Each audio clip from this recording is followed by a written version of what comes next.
Ang nakaraan. Wala! Wala nang nakaraan! Nasaan na yung nagsabing unano ako? Lumabas ka dyan! Lumabas ka dyan! Lumabas ka! Uy! Maghulos titi ka nga dyan, Bansot. Sige po, narrator. Continue. Ang nakaraan.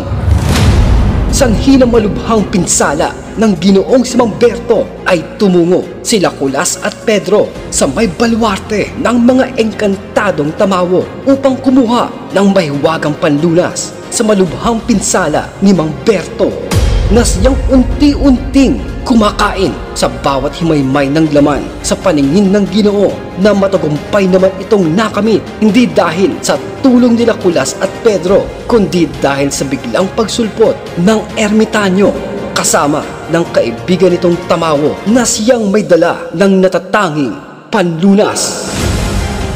Subalit, isang napakasakit na pagpanaw ng isang malapit na kaibigan ng lahat ang kanilang ikinagulat nang malaman na ang tahimik na nakaantabay na kalabaw ay may itinatago din palang malubhang pinsala sa may ilalim ng kanyang dibdib na mas piniling damayan ang matalik na kaibigan sa paghihintay, ngunit hindi alintana ng lahat na nauna na pala ang kalabaw na namaalam. Isang tahimik at payapang kamatayan katabi ang pinakamalapit na kaibigan na dito ay pinangunahan ng binatang si Kulas ang pagsugod sa mga nilalang upang tapusin na ang sigalot na siyang bumabalot sa may panahon ng tiyempo muerto. Subalit, sa kasamaang palad ay nasukol ang binatang si Kulas at nanaig ang impong abwak. Sinakmal ito sa may leeg at nagpugay ang mga nilalang ng ibagsak ng matandang abwak ang walang buhay at naiwang dilat na binata sa may lupa. Ngunit natigilan ang lahat nang biglang mangisay ang impong abwak dahil sa epekto ng mahiwagang tubig mula sa may bukal na siyang binabantayan ng mga engkantadong tamawo na may kakayahang makapagbigay ng pambihirang lunas at iba pang kapangyarihan. Bumulagta ang impong abwak at nagkagulo ang pulutong ng mga nilalang. Subalit, mas ikinagimbal nila ang biglang pagbulusok ng umiikot ang napakatalas na bagong sandata ng bagong dating upang tapusin ang kahibangan ng mga nilalang ang grupo nila Mamberto.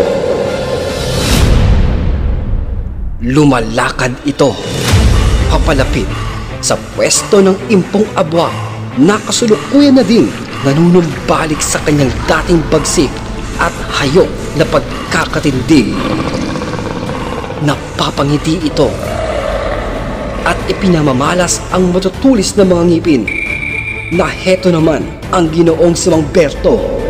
Nakataas ang mga kamay, ibinuka ang mga palad at kusang pagbabalik sa kanyang mga kamay ang mga umiikot na mahiwagang sandata.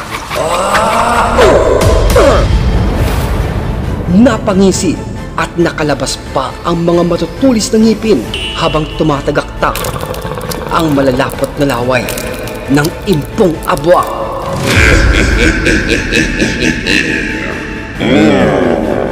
Buhay ka pa pala. Bueno, hayaan mong batiin kita. Dahil dyan, Bertong Bulan. Sige, lumapit ka. Pero, mag-iingat ka at baka madapa ka. Bertong Bulan.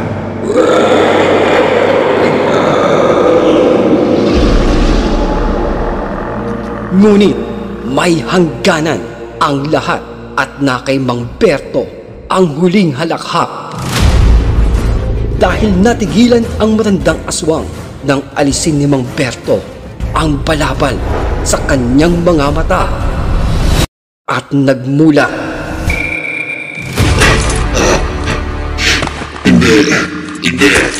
Hindi ito maaari. Paano? Hindi ito maaari.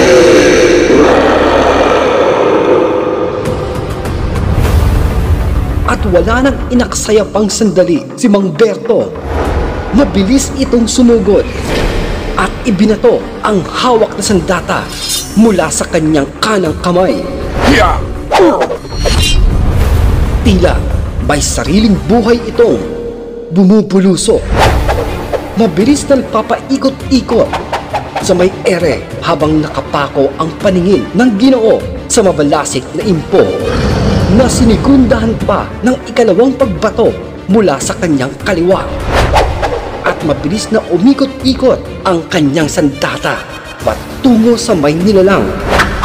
Hoy, anak ng Berto naman! Muntik na ako dun oh! Diyos mio, dapat ba naka-uniforme pa tayo dito para alam mong magkakampi tayo?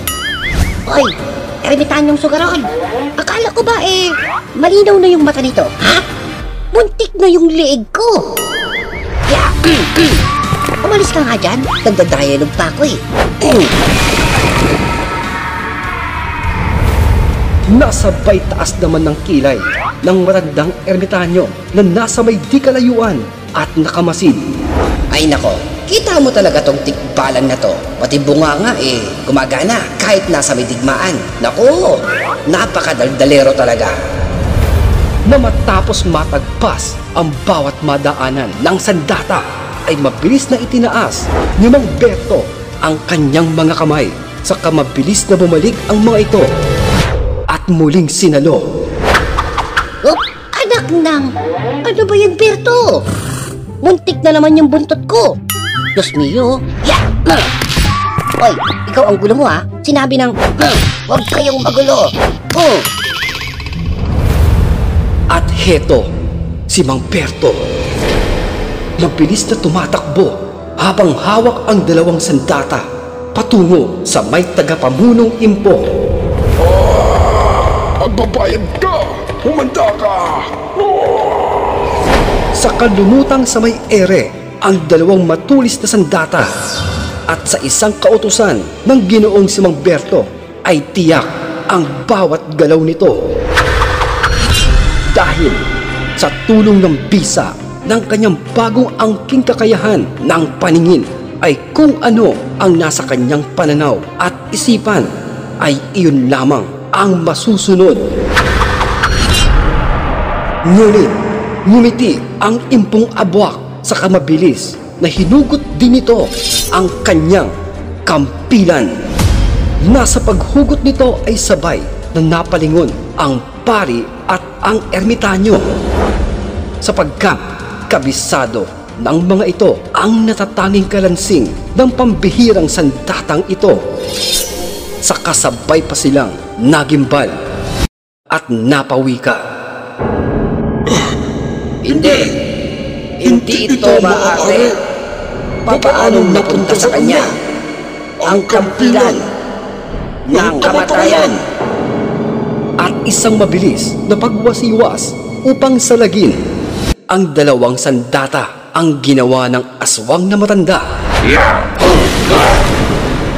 Tubalsik ang mga ito na mabilis namang tinawag ni Mang Berto sa pamamagitan ng pagbuka ng kanyang mga kamay. Saka tumindig ng pang-opensa ang impong abwak. Napakunot ang noo ng pari na si Padre Protasio. Nababahala ito sa may peligrong hindi yata nababatid ni Mang Berto kung sino ang kinakaharap nito at sa isip-isip ni Padre Protasio. Berto, anak ni Hermano, naway sapat ang iyong kakayahan dahil hindi basta lamang ang iyong katunggali. Humanda ka, masdan mong maigi ang kanyang bawat galaw. Na napalingon naman ang alagad nitong si sa Tor.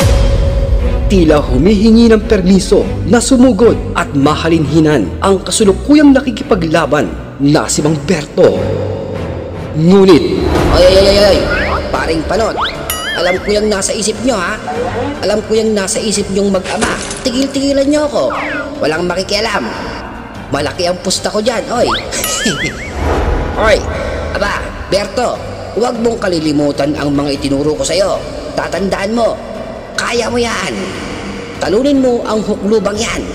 Wala na akong pera. Mababaon na ako sa utang dito sa may kuripot na tamawong to. Galingan mo.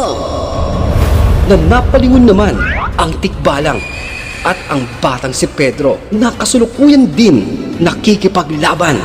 Lala, wala ka namang naidulot na maganda kay Mang Berto eh. Pagkakatanda ko lang eh, pinahubad mo pa nga yun eh, doon sa may kukaeba mo. Aray ko! Loko-lokong aswang to ah, nagsasalita pa ako dito eh.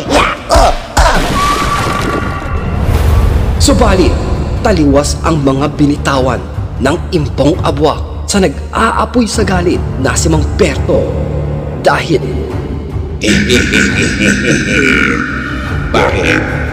Bakit?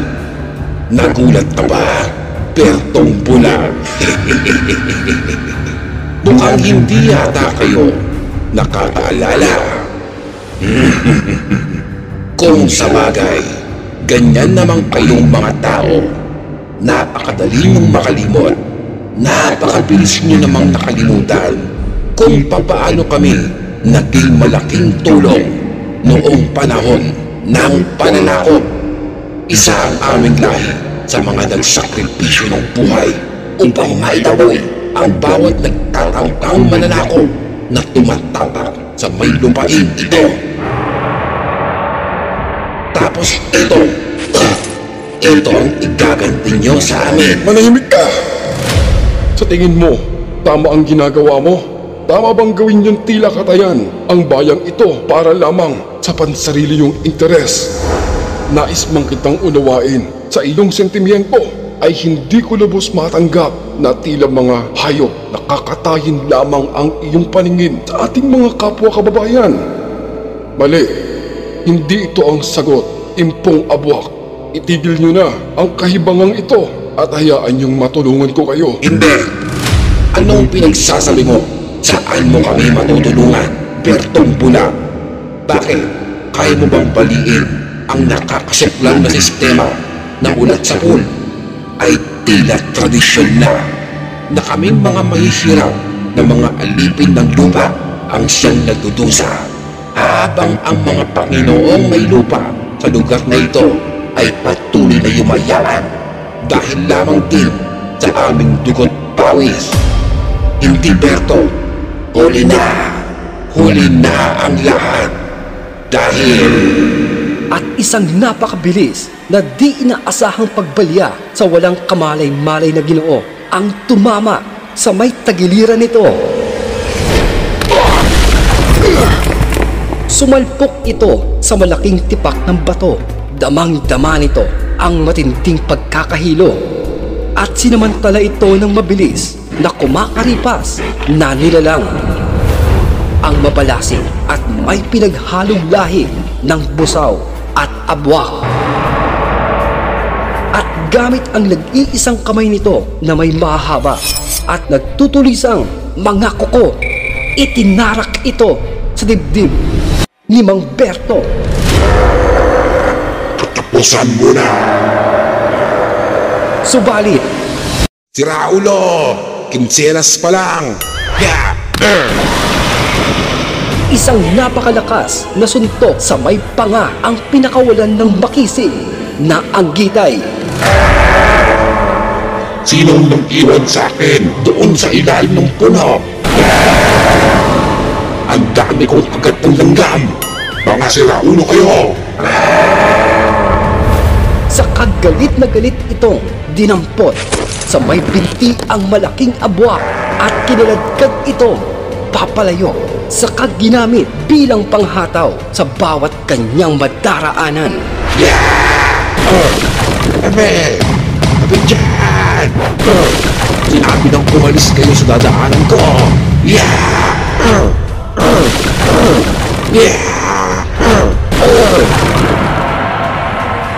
At sa di kalayuan, natitigilan ang matandang pari na si Protasio. Minamasdan ang sigalot sa buong kapaligiran. Walang tigil na labanan, ang walang saysay na tigmaan. Sapagkat nakikita nito at tulad noon ni Mang Berto, umaagos sa kanyang kaisipan ang malaking katanungan kung sino nga ba ang tunay na kalaban at ano ang pinakaugat ng problema sa kanilang hidwaan. Kung kaya sandali itong pumikit, umusal ng mga hindi pangkaraniwang orasyon na sa pagmulat ng kanyang mga mata ay kanyang nakikita ang tunay na problema. Dahil natatanaw ng matandang pari ang isang hindi nakikitang Uso! Hindi ito basta lamang pangkaraniwang ulap ng mga uso. Isa itong malalim at mabigat na mahika. Walang saysay ang lahat ng ito dahil nasa ilalim ng kung anuman at ang maging dulo ng labanang ito ay lahat sila. Ang walang iba kundi dito ay talo at kung magtatagal pa, tiyak mahahawa ang kanilang grupo. Hindi ito maaari. lumingalinga ang pari sa buong paligid. Sinusundan, hinahanap ang may gawa ang kung sino mang nagpapaikot sa isipan ng mga nilalang. Subalit, bigo ito. Kung kaya kumilos na ito at inusisa nito sila Minos, Balete at Pedro. Kung nakikita ba nito ang makapal na usok na siyang nakapalibot sa buong paligid, ngunit umiiling lamang ang mga ito kung kaya labis na nagtataka ang matandang pari na si Protasio. Ako po. Nakikita ko po. Ha? Talaga, iho? Ano ang iyong nakikita?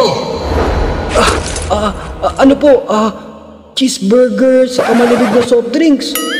Nagugutom na ako eh. Pegi naman tubig. Painumin niyo naman ako dito ng tubig. Parang awa niyo na. Napangiwi lamang ang matandang pari dahil sa walang kwentang narinig.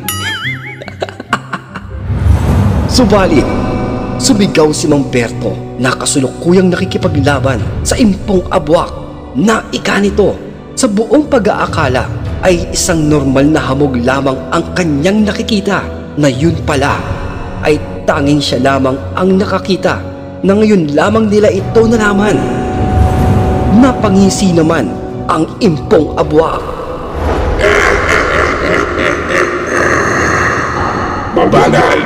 Mabagal ka nagda at ngayon nyo lang napansin ang lahat ng ito. Sama-sama kayo dito, mamamatay.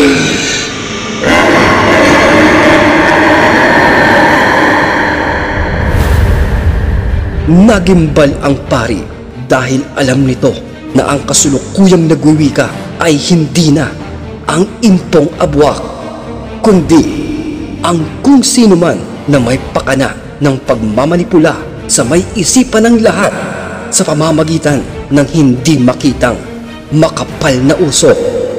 Kung kaya, Sator, isagawa ang Diwinitos at tulungan mo si Mang Berto. Madali! sa kamabilis na tinapos ni Sator ang kanyang mga kalaban sa pamamagitan lamang ng kanyang taba na nakatali sa kabuong lakas na hinagupit ang mga nagsusulputang mga kalaban.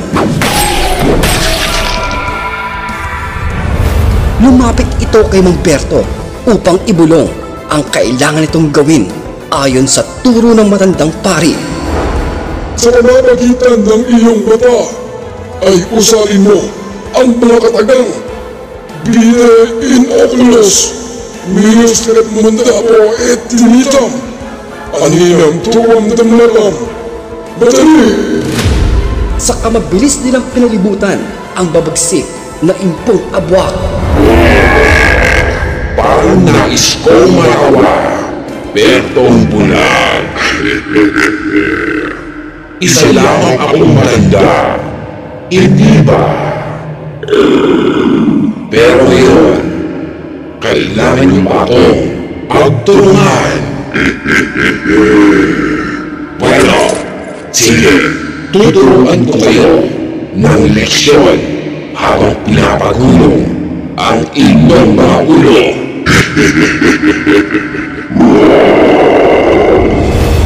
At nagkatinginan sila sa Thor at Mang Berto sa kabuong gilas na sumugod ang mga ito upang igupo ang impong abwak. Subalit, hindi ito naging madali dahil ang matandang kanilang kalaban ay isang veterano ng digmaan. At sanay itong humawak ng sandatang tumapos na ng ilang buhay sa haba ng kanyang pakikipaglaban. Konting gilas pa. Sige, ganun nga. At sa isang maling galaw nyo lamang, pupulutin ang ulo ng isa sa inyo. Sige, Diyos!